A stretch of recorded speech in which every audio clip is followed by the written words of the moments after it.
Hey guys, we are on page 172 in our language books. We're looking at something called a glossary. Now, I know that you guys know what a glossary is because we use one every week. Let me read you the definition of what a glossary is. A glossary is an alphabetical list of important or unfamiliar words from a book. The glossary of words and their meanings is found at the end of the book. Some glossaries may include examples and pictures. So, can you think of any class where we might have vocabulary words that we have to turn to the back of the book so that we can look at examples, or maybe definitions is a better word to put it. Vocabulary words where we have to find the definitions at the back of the book. Right, that's Bible class. We use a glossary every week in Bible class. If you want to get out your Bible book and just take a look at it really quick to just kind of brush up on what a glossary is, at the very back of the book on page 151, we have our glossary, and it says at the top of the page that it's a glossary. And like if I am going through my Bible book and we come across the word fool, and we think, well, I kind of know what a fool is, but I don't know the definition of a fool. Well, I can go look at my glossary, and they're in alphabetical order, just like my dictionary now. There's no guide words at the top of the page, but the glossary is a lot shorter than a dictionary because a glossary is almost like a miniature dictionary that go through words only in this specific book that you might need to be familiar with. So it's not going to have every single word in the entire English language like a dictionary might, but it will have words in this book that words from this book that you might not know or might not be familiar with. So if I look for the word fool, I'm going to look for the letter F. So I found the letter F, and I look at the word fool. I say, I found the word fool. What does fool mean? It means a person who does not think too well. And I say, that's what a fool means. If I am going through here and I might say, what does counsel mean? What does counsel mean? Well, if I am looking through this book and I come across the word counsel and I think, what is that word? I can go back to the back of the book in the glossary and look. I know that counsel starts with C. I'm going to go back to the glossary, look for my C down here, and I'm going to look, and again, they're in alphabetical order, so I know it's C-O-U, that's the first three letters of counsel. I look down, down, down, down, down, and I find it. Counsel, a group of men who make decisions. So sometimes a big group of men that are making decisions can be called a council. So that just kind of gives you an idea of what a glossary is, and you should be very familiar with a glossary because we use it every week in Bible class. But did you also know that we have a glossary in the back of our language books? You guys may have seen me use it a few times when maybe you're going over some things in language class, or maybe even you've seen me use it in your math book because you have one in your math book as well. If maybe I come to your desk and you say, I don't remember how to do this, Mrs. Rodriguez, and I say, well, let's go back in your book and see maybe the examples and like when we learned it and see if that will help freshen your mind up. But it's a big book. I don't remember where we learned everything in the book, what page everything is on. So I need to go back in the glossary too sometimes to see what page we learned something on. So whether it be language, whether it be math, I still would need to go back in the glossary and say, when did we learn about helping verbs? Here is a helping verbs. Now, the glossary in your language book is a little bit different from the one in your Bible book. The one in our Bible book has the big bar with a letter in it to show that anything underneath this bar is going to be words that start with the letter G. But the glossary in our language book, I think that there are fewer words in it. Now, there are some sections that are bigger. Like if you do, go ahead and take a look back in your glossary. If you look back in your glossary at helping verbs, you'll see they give me a huge box right here that tells me words that do not need helping verbs and words that do need helping verbs. And you might remember that grew, have grown, flew, have flown, knew, have known, blue have blown. That whole thing that we went over is right here in the back in our glossary. And it's all in one place so that if you needed to take a look at it, you don't have to necessarily go back to page whatever it is that we went through and turn the page and look at only a few words at a time. You could just turn back to the glossary and see the whole list at one time. And it also, in our glossary, gives us the list of words that we learned from the book in 3rd grade of what my helping verbs are, and that's am, is, are, was, were, have, has, and had. And now, I do know that we did add a few words in there because we need to just learn them anyway. So what we did learn beyond the book was am, is, are, was, were, be, being, been, have, has, had. So that's kind of how a glossary works. And sometimes they might give you examples or, like I said, charts or things like that. So, like if you look at the word noun over here, it just tells you the definition and it says page 21. That's the page that we learned about nouns for the first time and what a noun is. But if you look at the word underneath that, opinion, it tells us what an opinion is. It tells us page 110 because that's the first page that we learned about opinion.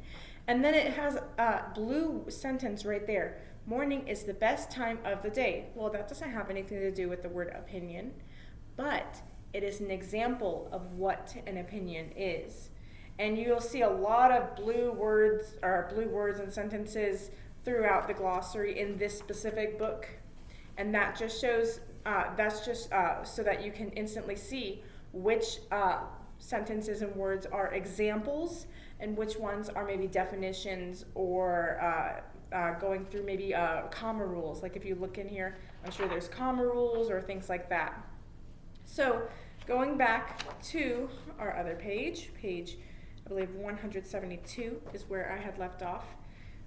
It says in that purple box at the top of the page, look for a glossary in the back of a science book, a history book, or even some reading books. Now, I don't think the reading book that we have right now has a glossary, but sometimes when, and especially when you get into higher grades, like upper elementary or maybe even high school, there are going to be definitely some books that do have glossaries in it because a lot of words in there are just a lot bigger words, and there's probably a lot more of them. So that's kind of what we're doing with glossaries. So we're going to be using the glossary at the back of our book.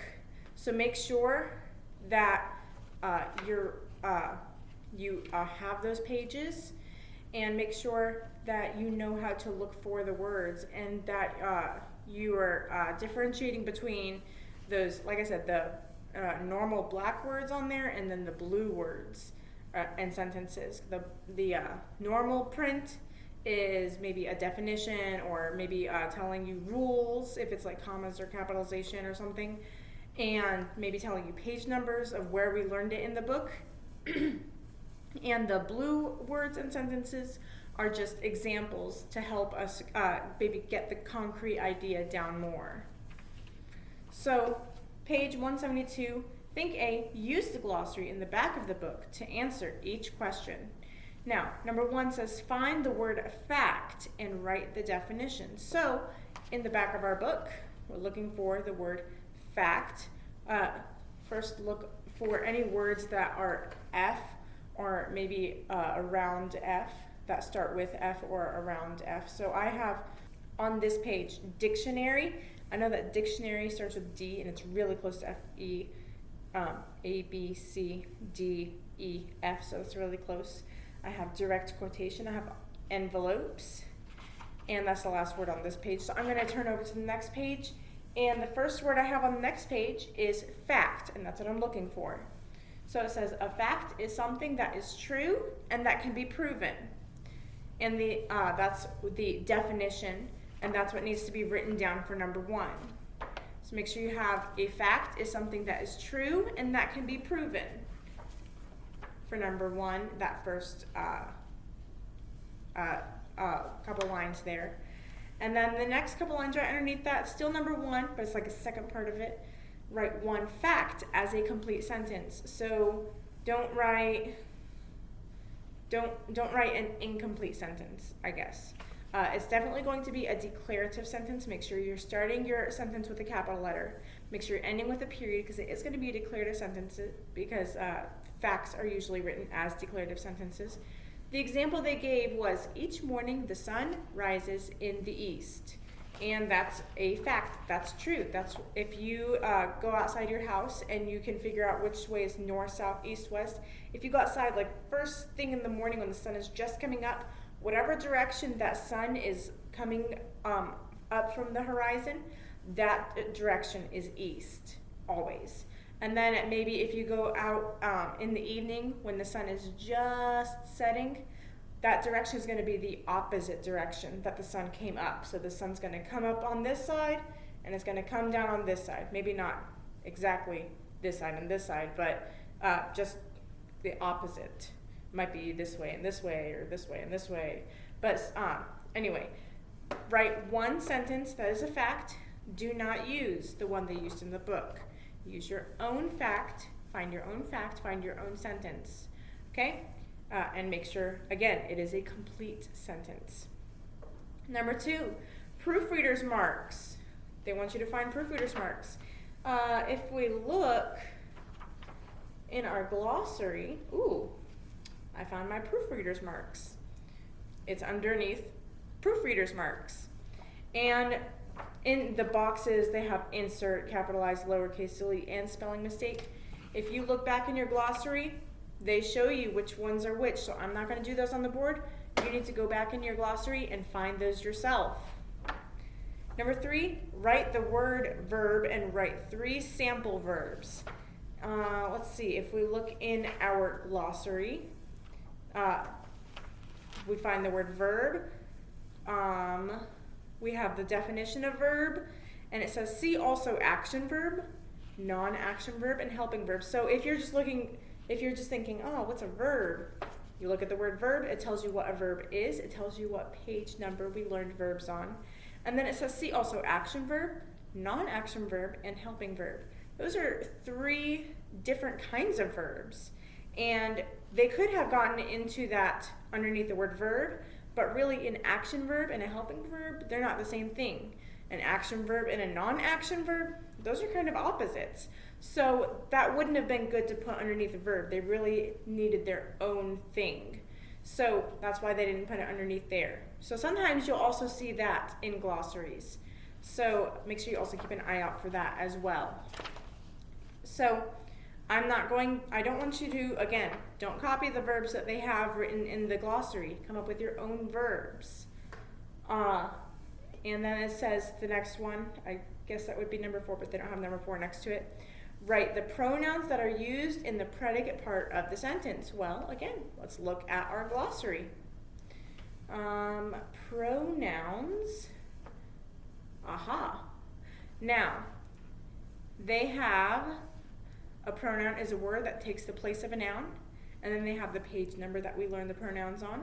And then it says use these pronouns in the subject part of the sentence, and it lists off those pronouns. And then it says use these pronouns in the predicate part of the sentence, and then it lists those pronouns as well. And then there's also 2 more that can be used in both the subject and the predicate part of the sentence. And when you are doing on page 172 that part of that where they want you to write out the pronouns for the predicate part, make sure you're also doing those 2 extra pronouns that can be used in both, because it can be used in the predicate part of the sentence. So make sure you're writing all of those down. Again, I'm not going to read them off because I want you to go back in the glossary and find it yourself. And then think B. It says the entries in a glossary are in alphabetical order. They're in ABC order, just like we learned before. You guys should know ABC order.